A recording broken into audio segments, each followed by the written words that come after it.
Pues bien, vamos a continuar con este primer Congreso Magisterial en Educación para la Paz y con esta mesa de diálogo que se trata de eso, de la educación para la paz. Vamos a continuar también con un excelente ponente. Él es el maestro Héctor Manuel Vázquez Castillo.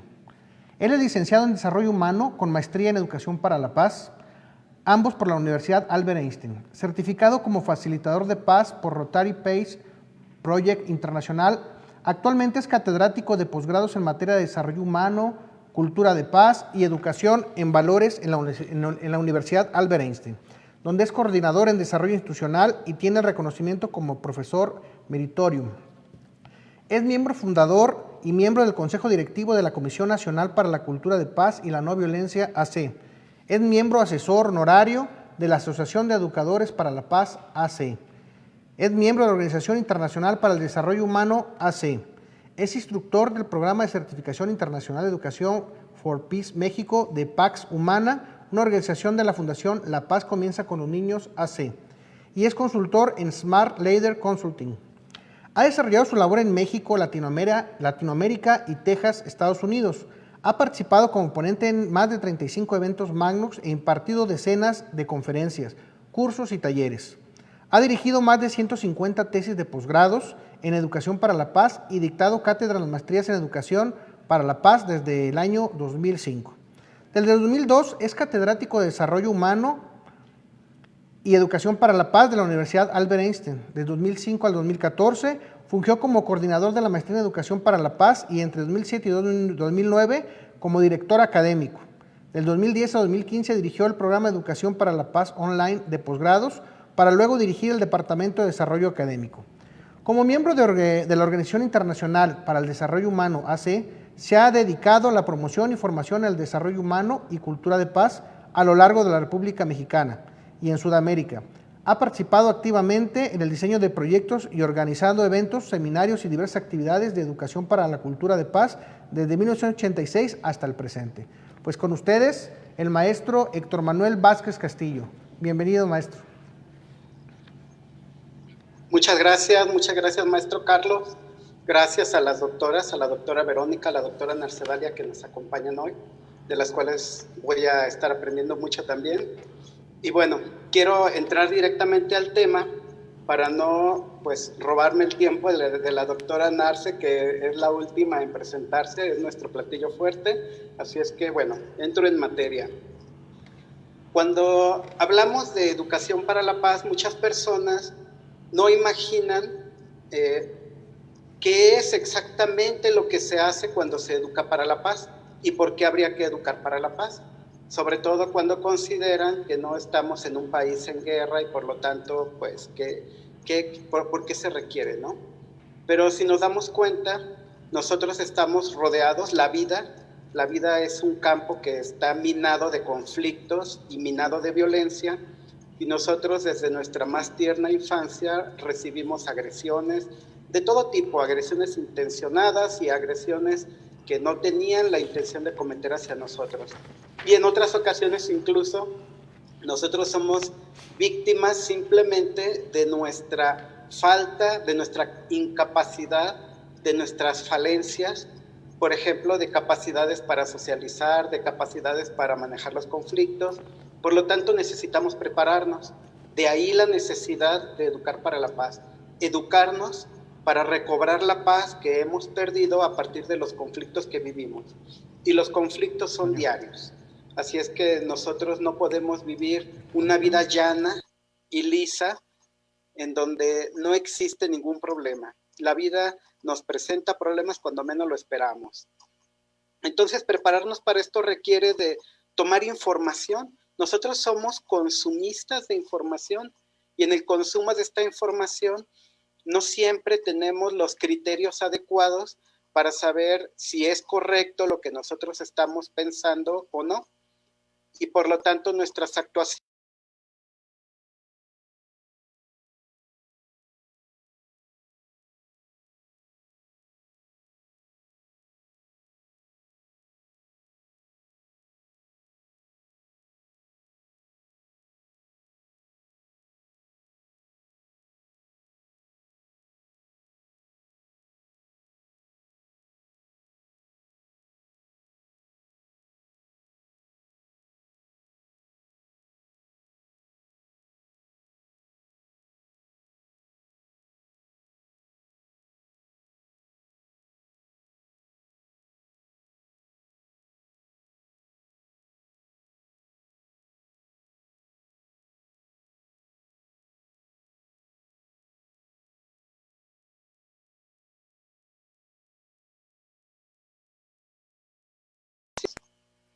Bueno, enseguida de los sentidos viene la percepción.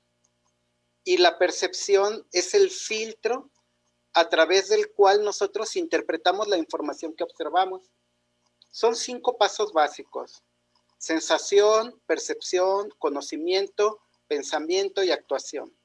Cuando nosotros actuamos, actuamos a partir de los pensamientos que tenemos, y nosotros pensamos a partir de los conocimientos que tenemos. No podemos pensar a partir de conocimientos que no tenemos. Pero esos conocimientos se producen a partir de la percepción que nosotros tenemos del mundo. Entonces, la puerta de entrada a los conocimientos que tienes es la percepción, y ahí es en donde necesitamos establecer los mejores criterios para poder filtrar la mejor información y entonces resolver nuestros conflictos de manera adecuada. Estamos en un congreso de educadores. Tenemos educadores profesionales que son maestros, pero también tenemos educadores intuitivos muchas veces, que son los padres, porque resulta que los padres forman en valores a sus hijos y la paz es un valor. Así es que los padres también, como educadores, necesitan tener una cierta formación en educación para la paz para poder facilitar que sus hijos resuelvan conflictos.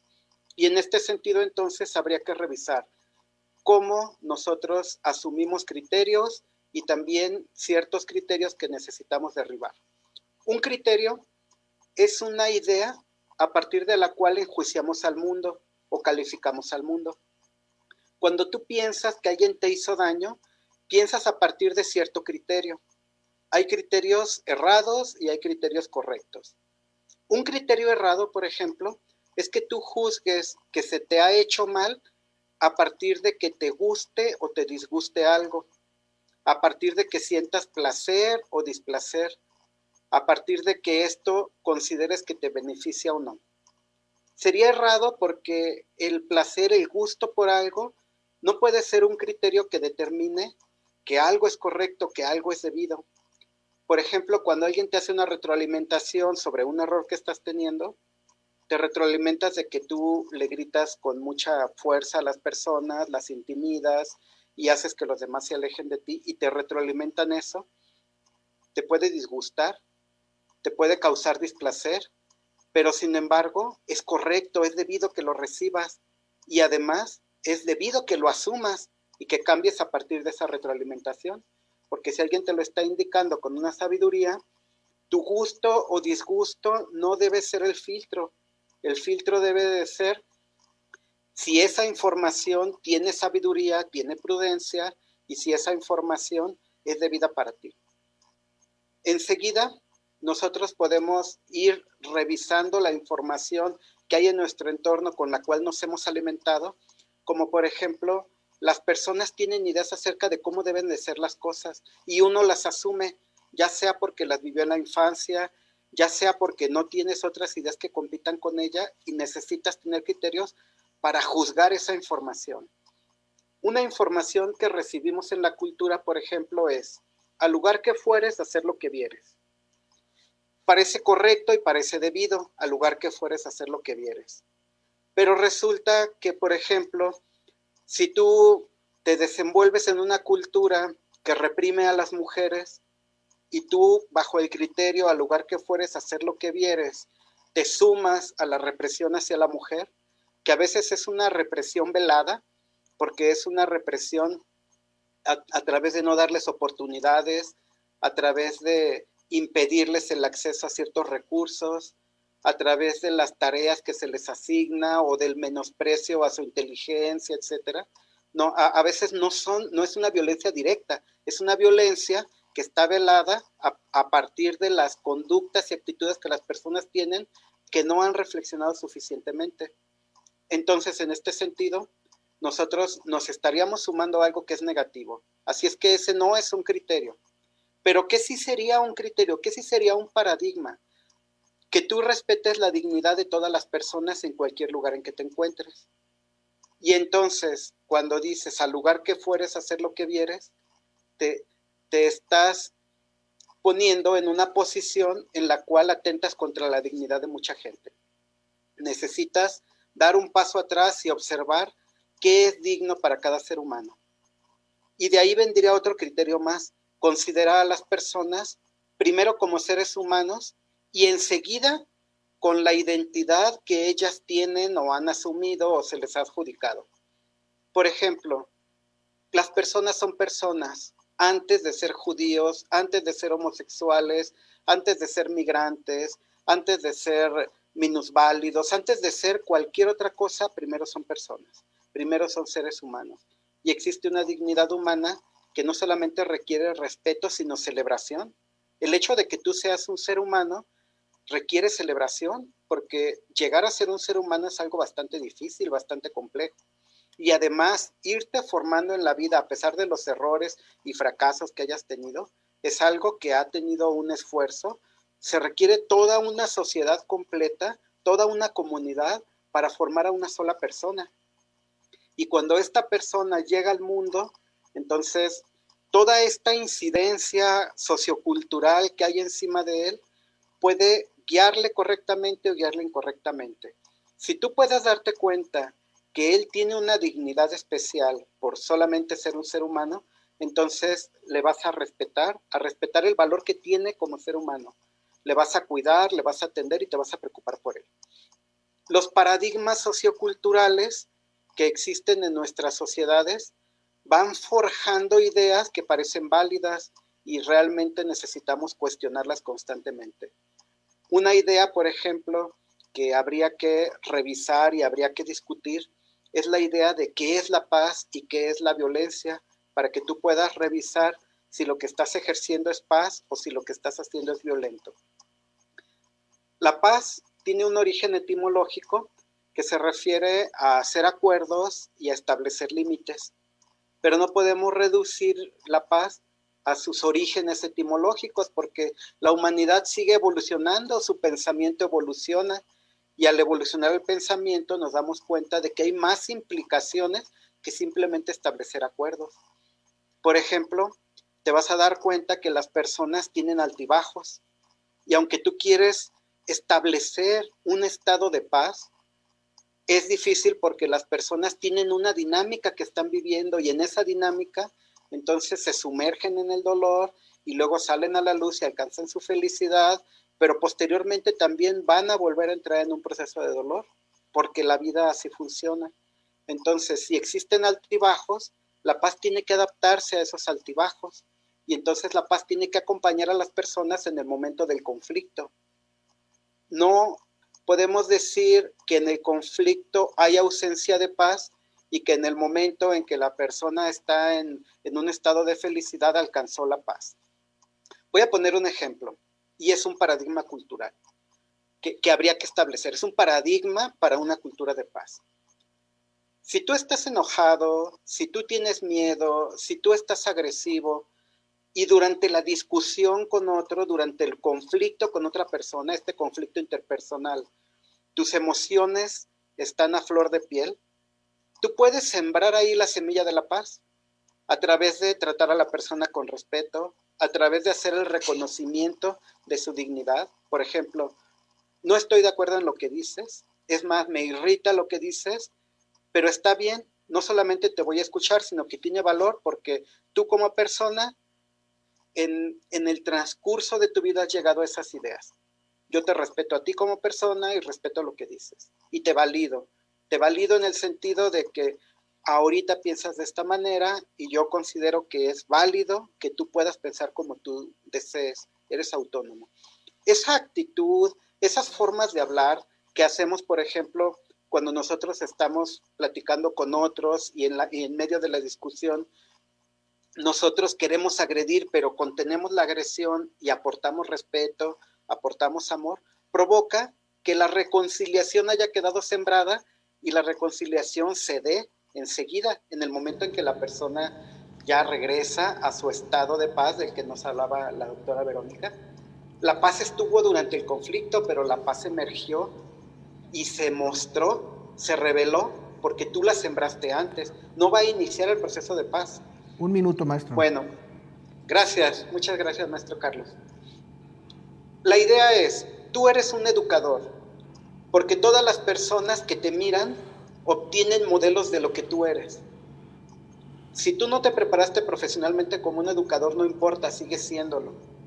Entonces, cuando tú expresas lo que tú eres, modelas una imagen que otros pueden seguir. Modelar la paz significa revisar y discutir los criterios que te has establecido para medir lo que hay a tu alrededor y para definir lo que hay a tu alrededor. Mejora tus criterios y no te alimentes de la información popular simplemente porque se ha sostenido así durante bastante tiempo o porque las personas que tú consideras moralmente superiores a ti así lo dicen. Juzga los criterios que recibes. Quiero cerrar con el imperativo categórico de Kant, que podría ser la base para todos estos criterios que podemos utilizar para la paz. Y el imperativo categórico de Kant nos dice esto: actúa como si tu actuación pudiera establecerse como la norma general para que todas las personas puedan actuar así. Cada cosa que tú hagas, hazla como si todos pudieran estar autorizados a hacer lo mismo que tú haces. Si tú puedes vivir bajo el imperativo categórico de Kant, lo que vas a hacer es generar cultura de paz, porque vas a evitar lastimar a otros porque a ti no te gusta que te lastimen. Y bueno, les agradezco mucho esta oportunidad y estoy aquí a sus órdenes, maestro Carlos, muchas gracias. Maestro Manuel, muchísimas gracias por esta excelsa ponencia, realmente muy enriquecedora, igual que la doctora Verónica que le antecedió.